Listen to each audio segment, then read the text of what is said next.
ఓం శాంతి 5/12/2024 సాకార ఈశ్వరీయ మధుర మహావాక్యాలు. మధురమైన పిల్లలు, మీకు ఏ జ్ఞానమైతే లభిస్తుందో దానిపై విచార సాగర మథనం చేయండి. జ్ఞాన మంథనము ద్వారానే అమృతం వెలువడుతుంది. ప్రశ్న: 21 జన్మల కొరకు సుసంపన్నులుగా అయ్యేందుకు సాధనమేమిటి? జవాబు: జ్ఞాన రత్నాలు. ఎంతగా మీరు ఈ పురుషోత్తమ సంగమ యుగంలో జ్ఞాన రత్నాలను ధారణ చేస్తారో అంతగా సుసంపన్నులుగా అవుతారు. ఇప్పటి జ్ఞాన రత్నాలు స్వర్గంలో వజ్ర వైడ్యూర్యాలుగా అవుతాయి. ఎప్పుడైతే ఆత్మ జ్ఞాన రత్నాలను ధారణ చేస్తుందో, నోటి నుండి జ్ఞాన రత్నాలనే వెలువడింపజేస్తుందో, రత్నాలనే వింటుంది మరియు వినిపిస్తుందో, అప్పుడు తన హర్షిత ముఖము ద్వారా తండ్రి పేరు ప్రఖ్యాతమవుతుంది. అసురీ గుణాలు ఎప్పుడైతే తొలగిపోతాయో అప్పుడు సుసంపన్నులుగా అవుతారు. ఓం శాంతి. తండ్రి పిల్లలకు జ్ఞానము మరియు భక్తి గురించి అర్థం చేస్తారు. సత్యుగంలో భక్తి ఉండదు అని అయితే పిల్లలు అర్థం చేసుకుంటారు. జ్ఞానం కూడా సత్యుగంలో లభించదు. శ్రీకృష్ణుడు భక్తి చేయరు, అలాగే జ్ఞాన మురళిని వినిపించరు. మురళి అనగా జ్ఞానాన్ని ఇవ్వడం. మురళిలో ఇంద్రజాలం ఉంది అన్న గాయనం ఉంది కదా, మరి తప్పకుండా ఏదో ఒక ఇంద్రజాలం ఉంటుంది. కేవలం మురళిని వాయించడం అనేది సామాన్యమైన విషయమే. ఫకీరులు కూడా మురళిని వాయిస్తారు, కానీ ఇందులో జ్ఞానం యొక్క ఇంద్రజాలం ఉంది. అజ్ఞానాన్ని ఇంద్రజాలము అని అనరు.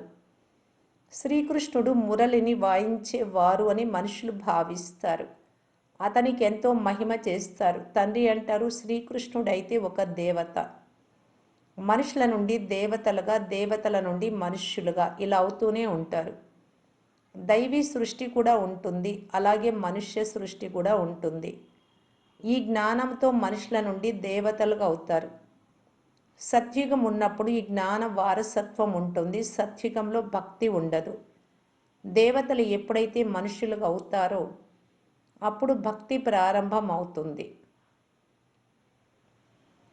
మనుషులను వికారులు అని, దేవతలను నిర్వికారులు అని అంటారు. దేవతల సృష్టిని పవిత్ర ప్రపంచమని అంటారు. ఇప్పుడు మీరు మనుషుల నుండి దేవతలుగా అవుతున్నారు. దేవతల్లో ఈ జ్ఞానం ఉండదు. దేవతలు సద్గతిలో ఉంటారు. జ్ఞానము అనేది దుర్గతిలో ఉండే వారికి అవసరం. ఈ జ్ఞానంతోనే దైవీ గుణాలు వస్తాయి. జ్ఞాన ధారణ కలిగిన వారి నడవడిక దివ్యంగా ఉంటుంది. తక్కువగా ధారణ చేసే వారి నడవడిక మిక్స్గా ఉంటుంది. అసురీ నడవడిక అని అయితే అనలేము. ధారణ లేకపోతే నా పిల్లలుగా ఎలా పిలువబడతారు? పిల్లలు తండ్రిని కలుసుకోకపోతే, అంటే పూర్తిగా తెలుసుకోకపోతే, మరి తండ్రి కూడా పిల్లలను ఎలా తెలుసుకుంటారు? తండ్రిని ఎంత తప్పు మాటలతో నిందిస్తూ వచ్చారు. భగవంతుణ్ణి నిందించడం ఎంత చెడ్డ పని. మళ్ళీ ఎప్పుడైతే వారు బ్రాహ్మణులుగా అవుతారో అప్పుడు ఇక అలా నిందించడం ఆగిపోతుంది. ఈ జ్ఞానాన్ని విచార సాగర మథనం చేయాలి. విద్యార్థులు విచార సాగర మథనం చేసి జ్ఞానాన్ని ఉన్నతిలోకి తీసుకువస్తారు. మీకు ఈ జ్ఞానం లభిస్తోంది. దీనిపై మీ విచార సాగర మంథనం చేసినట్లయితే అమృతం వెలువడుతుంది. విచార సాగర మథనం జరగకపోతే ఇంకే మథనం జరుగుతుంది? అసురీ ఆలోచనల మథనం జరుగుతుంది. దానిలో నుండి చెత్తయే వెలువడుతుంది. ఇప్పుడు మీరు ఈశ్వరీయ విద్యార్థులు. మనుషుల నుండి దేవతలుగా అయ్యే చదువును తండ్రి చదివిస్తున్నారు అని మీకు తెలుసు. దేవతలైతే చదివించరు. దేవతలను ఇప్పుడు జ్ఞాన సాగరులు అని అనరు. తండ్రే జ్ఞాన సాగరుడు. స్వయాన్ని ప్రశ్నించుకోవాలి, నాలో అన్ని దైవీ గుణాలు ఉన్నాయా? ఒకవేళ అశ్రీ గుణాలు ఉన్నట్లయితే వాటిని తొలగించి వేయాలి. అప్పుడే దేవతలుగా అవుతారు. ఇప్పుడు మీరు పురుషోత్తమ సంగమ యుగంలో ఉన్నారు. పురుషోత్తములుగా అవుతున్నారు అంటే వాతావరణం కూడా చాలా బాగుండాలి. చీచీ విషయాలు నోటి నుండి రాకూడదు. లేకపోతే తక్కువ స్థాయి వారు అని పిలువబడతారు. వాతావరణం ద్వారా వెంటనే తెలిసిపోతుంది. వారి నోటి నుండి దుఃఖాన్ని ఇచ్చే మాటలే వెలువడతాయి. పిల్లలైన మీరు తండ్రి పేరును ప్రఖ్యాతం చేయాలి. ముఖం సదా హర్షితంగా ఉండాలి. నోటి నుండి సదా రత్నాలే వెలువడాలి. ఈ లక్ష్మీనారాయణులు ఎంత హర్షిత ముఖులు. వీరి ఆత్మలు జ్ఞాన రత్నాలను ధారణ చేశారు కదా. వీరి నోటి నుండి ఈ రత్నాలను వెలువడింపజేశారు. జ్ఞాన రత్నాలనే వినేవారు, వినిపించేవారు. ఎంతటి సంతోషం ఉండాలి. ఇప్పుడు మీరు ఏ జ్ఞాన రత్నాలనైతే తీసుకుంటున్నారో అవి తర్వాత సత్యమైన వజ్ర వైఢూర్యాలుగా అయిపోతాయి. నవరత్నాల మాల అంటే వజ్ర వైఢూర్యాలతో తయారైనదేమీ కాదు.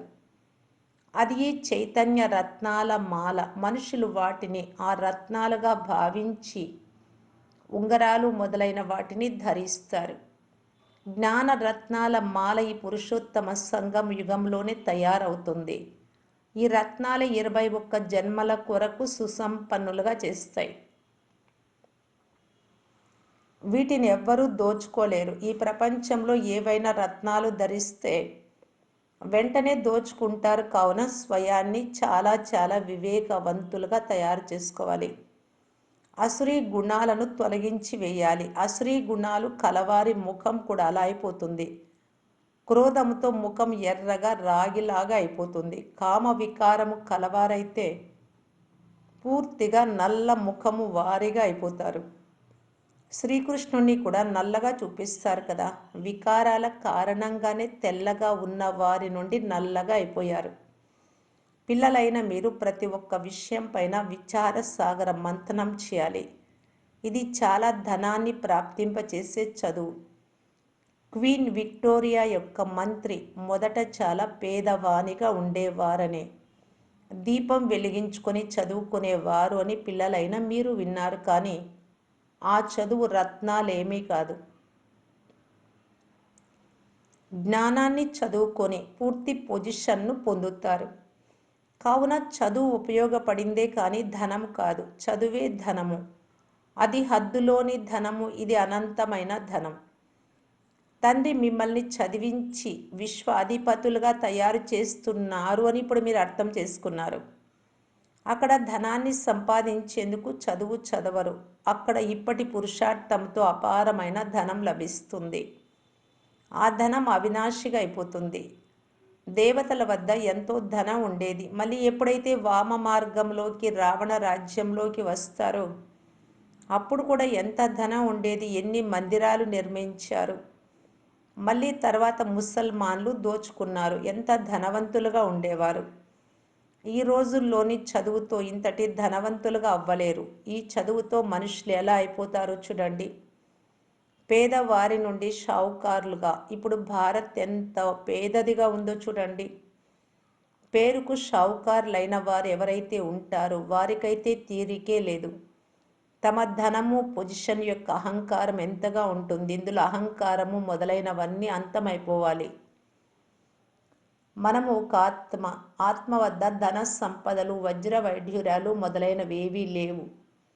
తండ్రి అంటారు, మధురమైన పిల్లలు దేహ సహితంగా దేహపు సర్వ సంబంధాలను వదలండి. ఆత్మ శరీరాన్ని వదిలితే ఇక ఆ తర్వాత సంపన్నత మొదలైనవన్నీ అంతమైపోతాయి.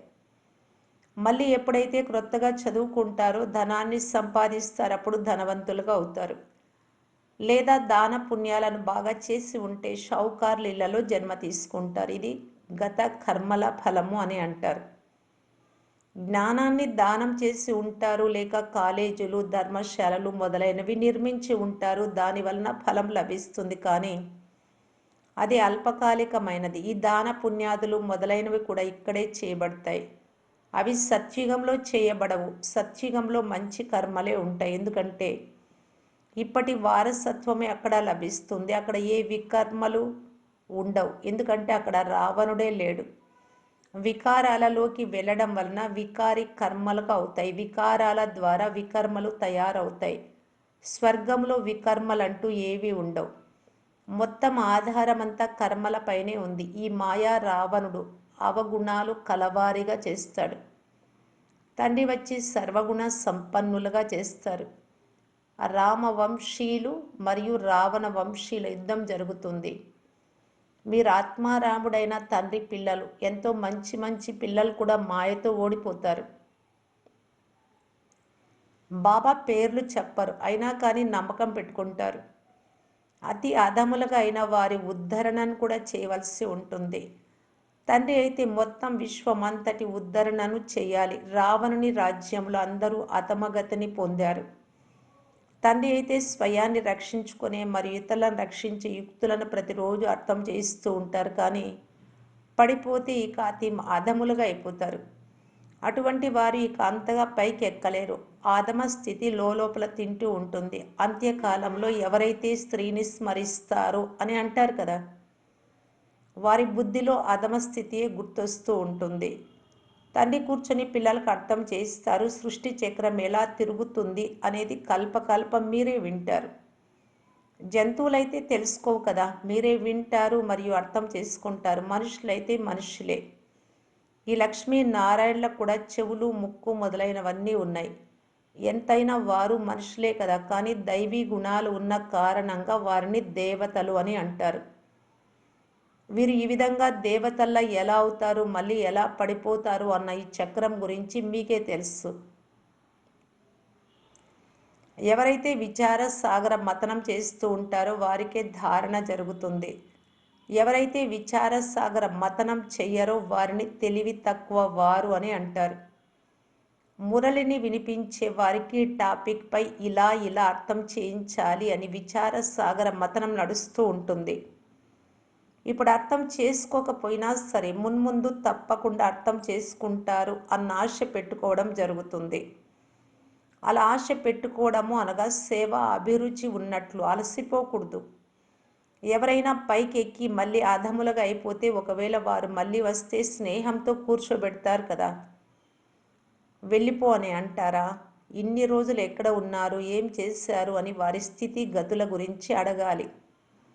మాయతో ఓడిపోయాను అని అంటారు. జ్ఞానం చాలా బాగుంది అని భావిస్తారు కూడా. స్మృతి అయితే ఉంటుంది. భక్తిలోనైతే గెలుపు ఓటములను పొందే విషయమే లేదు. ఇది జ్ఞానం. దీనిని ధారణ చేయాలి. మీరు ఎప్పటి వరకు అయితే బ్రాహ్మణులుగా అవ్వరో అప్పటి వరకు దేవతలుగా అవ్వలేరు. క్రిస్టియన్లు, బౌద్ధులు, పారసీ మొదలైన వారిలో బ్రాహ్మణులు ఉండరు. బ్రాహ్మణుల పిల్లలు బ్రాహ్మణులుగా అవుతారు. ఈ విషయాలను ఇప్పుడు మీరు అర్థం చేసుకుంటారు. భగవంతుణ్ణి స్మృతి చేయాలి అని మీకు తెలుసు. అలఫ్ అనగా భగవంతుణ్ణి స్మృతి చేయడం ద్వారా రాజ్య అధికారం లభిస్తుంది. ఎవరైనా కలిసినప్పుడు అలఫ్ అల్లాను స్మృతి చేయండి అని చెప్పండి. అలఫ్నే ఉత్తమమైన వారు అంటే ఎంతో ఉన్నతమైన వారు. అలఫ్ వైపుకు వేలితో సైగ చేస్తారు. సింధీలో నిటారుగా ఉంటుంది. అలఫ్ను ఒకటి అని కూడా అంటారు. భగవంతుడు ఒక్కరే, మిగిలిన వారంతా వారి పిల్లలు.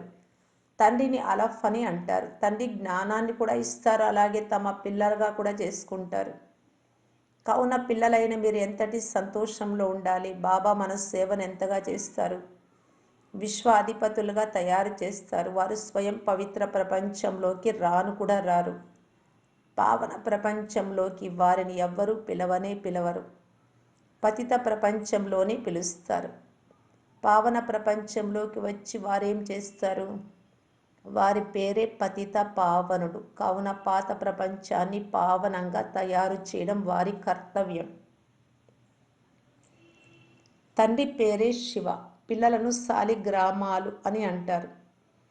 ఇరువురి పూజ జరుగుతుంది, కానీ పూజ చేసే వారికి ఏమీ తెలియదు. కేవలం పూజ చేసే ఒక ఆచారాన్ని తయారు చేశారు.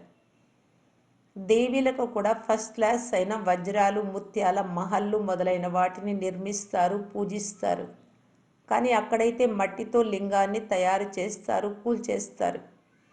తయారు చేయటానికి పెద్ద శ్రమ పట్టదు. దేవీలను తయారు చేయడంలో శ్రమించాల్సి ఉంటుంది. శివుడి పూజలో శ్రమ ఏమీ ఉండదు, అన్నీ ఉచితంగా లభిస్తాయి. రాయి నీటిలో అరుగుతూ అరుగుతూ గుండ్రంగా అయిపోతుంది, పూర్తిగా అండాకారంగా చేసేస్తారు. ఆత్మ అండాకారంలో ఉంటుంది అని, అది బ్రహ్మతత్వంలో ఉంటుంది అని, అందుకే దానిని బ్రహ్మాండం అని అంటారని కూడా చెప్తారు. మీరు బ్రహ్మాండానికి మరియు విశ్వానికి కూడా యజమానులుగా అవుతారు. మొట్టమొదట ఒక్క తండ్రి గురించి వివరణ ఇవ్వాలి. శివుణ్ణి తండ్రి అని అంటూ అందరూ తలుచుకుంటారు. అలాగే బ్రహ్మను కూడా తండ్రి అని అంటారు. వారు ప్రజాపిత అనగా మొత్తం ప్రజలందరికీ పిత అవుతారు కదా, వారు గ్రేట్ గ్రేట్ గ్రాండ్ ఫాదర్. ఈ జ్ఞానమంతా ఇప్పుడు పిల్లలైన మీలో ఉంది. ప్రజాపిత బ్రహ్మ అని చాలామంది అంటారు, కానీ యథార్థ రీతిగా ఎవ్వరికీ తెలియదు. బ్రహ్మ ఎవరి సంతానము? పరంపిత పరమాత్ముడి సంతానమని మీరు అంటారు. శివబాబా బ్రహ్మను దత్తత తీసుకున్నారు అనగా వీరు శరీరధారి అయినట్లే కదా. అందరూ ఈశ్వరుడి సంతానమే. మళ్ళీ ఎప్పుడైతే శరీరం లభిస్తుందో అప్పుడు ప్రజాపిత బ్రహ్మ ద్వారా దత్తత తీసుకోబడిన వారు అని అంటారు. ఇది ఆ దత్తత తీసుకోవడం కాదు. ఆత్మలను పరంపిత పరమాత్మ దత్తత తీసుకున్నారా? కాదు, వారు మిమ్మల్ని దత్తత తీసుకున్నారు. ఇప్పుడు మీరు బ్రహ్మ కుమార్ కుమారీలు. శివబాబా దత్తత తీసుకోరు. ఆత్మలన్నీ అనాది అవినాశి అయినవి. ఆత్మలందరికీ తమ తమ శరీరాలు, తమ తమ పాత్రలు లభించి ఉన్నాయి. వాటిని అభినయించాల్సిందే. ఈ పాత్రలన్నీ అనాదిగా అవినాశిగా పరంపరగా నడుస్తూ వస్తాయి.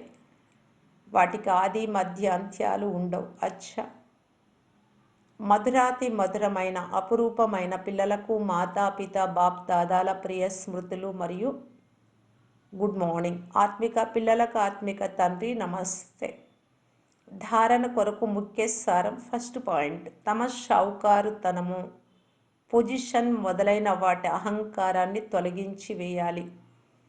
అవినాశి జ్ఞానంతో స్వయాన్ని సుసంపన్నులుగా చేసుకోవాలి. సేవలో ఎల్లప్పుడూ అలసిపోకూడదు.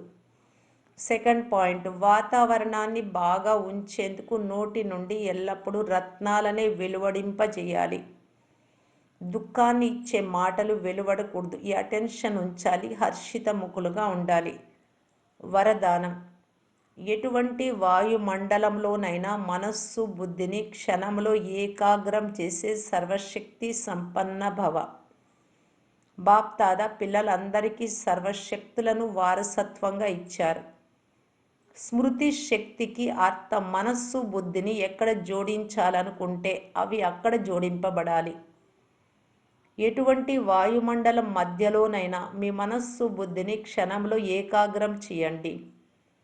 పరిస్థితి అలజడితో కూడినదైనా, వాయుమండలము తమోగుణిగా ఉన్నా, మాయ తనదిగా చేసుకునే ప్రయత్నం చేస్తున్నా కానీ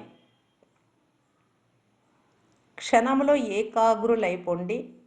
ఇటువంటి కంట్రోలింగ్ పవర్ ఉన్నట్లయితే సర్వశక్తి సంపన్నులు అని అంటారు. స్లోగన్, విశ్వ కళ్యాణం యొక్క బాధ్యతను మరియు పవిత్రత ప్రకాశం యొక్క కిరీటాన్ని ధరించే వారే ద్వికిరీటధారులుగా అవుతారు. అవ్యక్త ఇషారా, సదా సంతుష్టంగా ఉంటూ అందరినీ సంతుష్టంగా చేసే సంతుష్ట మణిగా కావటానికి బాప్దాదా తెలియజేస్తూ ఉన్నారు. ఏ ఆత్మలకు సర్వప్రాప్తుల అనుభూతి అవుతుందో వారు సదా సంతుష్టంగా ఉంటారు. వారి ముఖంలో సదా ప్రసన్నత యొక్క చిహ్నం కనబడుతూ ఉంటుంది. సేవాధారి ఎప్పుడు స్వతో మరియు సర్వులతో సంతుష్టంగా ఉంటారో సేవలో సహయోగం యొక్క ఉమంగ్ ఉత్సాహం స్వతహాగా ఉంటుంది. చెప్పి చేయించాల్సిన పని ఉండదు. సంతుష్టత సహజంగా ఉత్సాహ ఉల్లాసాలను తీసుకొస్తుంది. సేవాధారికి విశేషంగా ఈ లక్ష్యం ఉంటుంది. సంతుష్టంగా ఉండాలి, సంతుష్టంగా ఉంచాలి. ఓం శాంతి.